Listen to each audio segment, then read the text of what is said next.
And thanks for choosing Morning Live. Now, the SABC has started implementing recommendations regarding irregular appointments at the organization.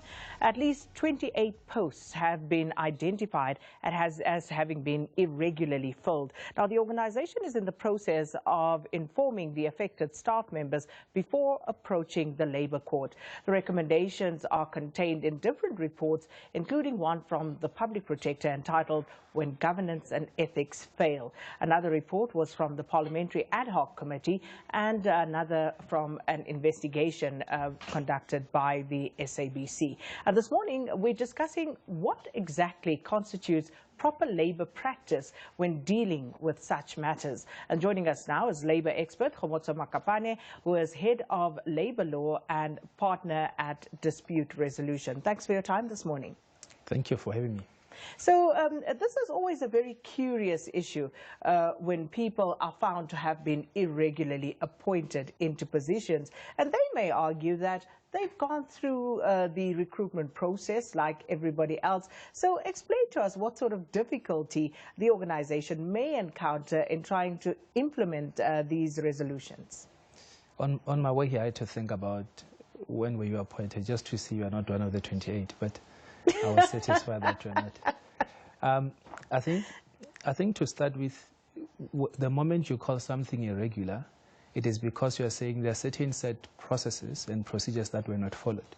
So therefore, I would assume that these investigation reports that were done or that came out indicate that certain processes were not followed.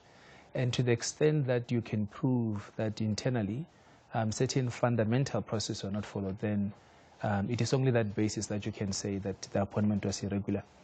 So for someone who is being accused of having been irregularly appointed, there are many defenses open to them. Like I did not appoint myself.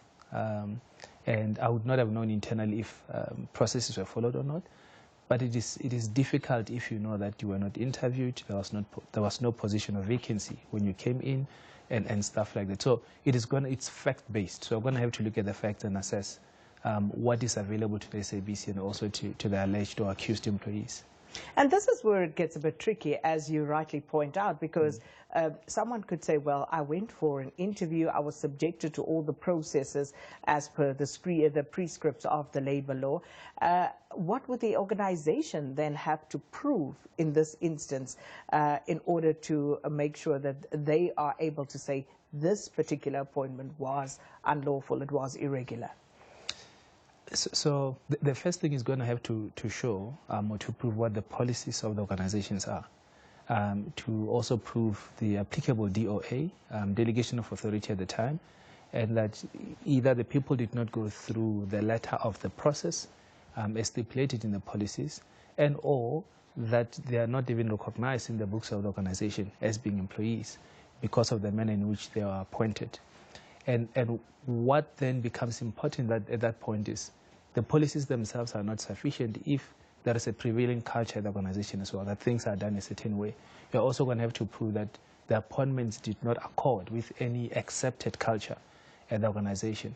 And once you get through that, then you're going to have to prove that that is a reasonable basis or legal basis justifying termination of those contracts on the basis that from the beginning or up initio, they were not regular. So that is what the organization is going to have to prove to be successful. Which is not going to be easy. Let's look at a practical example whereby, say, for example, you and I and Leanne and a few others go for an interview, and naturally there is some sort of scoring or grading in that process.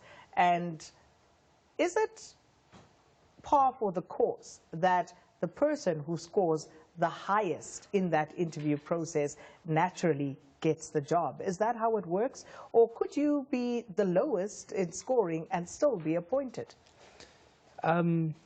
It does not always follow that if you are the highest, then you will be appointed. I think in an interview process, traditionally, or people will naturally look also at if the person has the right presence, aptitude, attitude, skill, and on the basis of whatever scoring chart they use, if they can objectively justify why someone scored higher, but were not appointed and someone was chosen instead, that should be fine. But all this goes back to what your internal policy says. If the SABC policies do not have room for discretion, and it says this is what must happen, and if that did not happen, then that appointment cannot be found to have been done properly. But that is a slightly different question to what, as I understand, is the matter at hand. So what the SABC is alleging seemingly is that certain processes were not followed. It is not that we were wrong in our assessment or in our applying the discretion on who to appoint. But seemingly, as I understand it, it is that processes were not followed at all. So someone did not go through an interview where they were interviewed in accordance with the process, or in accordance with the prevailing policy of the organization, and chosen even though they did not score lower. Instead, they are saying people who did not, or who were not subjected to a process as stipulated in our policies were appointed and found themselves in the organization.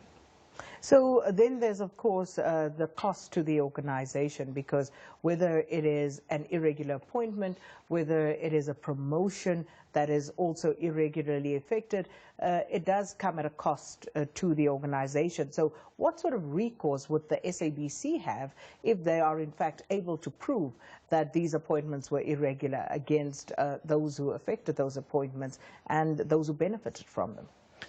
Simply put, I think against those who effected the appointments, then that must be irregular and fruitless expenditure, and civil proceedings may be brought against them to recoup the amount spent or the expenditure. And then for those who benefited, if it can be proven that they willfully participated, it is not something they did not know. They did not know that processes were not followed, but they knew and nonetheless came to the SABC, then the same process can be followed against them as well to recoup the money that was expended on them. And you say these would be civil suits, not criminal? At this stage, from what I've seen, there have not been any elements of criminality, but to the extent that people have committed fraud or dishonesty in line with the CPA, then there might be criminal charges. But so far what I've seen, it's just merely been people being appointed when there's not been processes followed, which will fall within the civil suit. And just another question before we wrap this up. So someone has now been, let's say, irregularly promoted from one position to another. If they claim that everything was done in accordance with the law, and subsequently one of these reports recommends that something needs to be done in order to remove them from the positions that they now occupy, what happens to them? Do they revert to the positions that they previously occupied in the instance where someone was irregularly promoted, or do they have to leave the employ of the organization if the organization says so? The simple answer is they will have to revert back to the position they held previously, and they may be disciplined for that process if they were willing participants in that process. But quickly, just to point out that it is not a clear and simple case to prove, because as you said, if there are dispute of facts, then the matter can't be determined through proceedings at the labor court over oral hearing. It's going to have to be evidence that is being led to prove the facts. Because as it stands right now, there are allegations, and to the extent that there are material dispute of facts on those allegations, then there's going to have to be trials to test the veracity and reliability of the evidence. But once proven, an employee will have to revert back to the position that they were before the regular promotion. And how do you prove that someone was a willful participant in this irregularity? What we find now is, as I understand, the SIU was involved in this. There would be email trails. There might be computer imaging, cell phone imaging. We do a lot on WhatsApp nowadays. So it's likely that there was a WhatsApp group titled Appoint Me Regular. And if you find these things and you can produce them, then that will be sufficient evidence to prove that someone willfully participated in the process.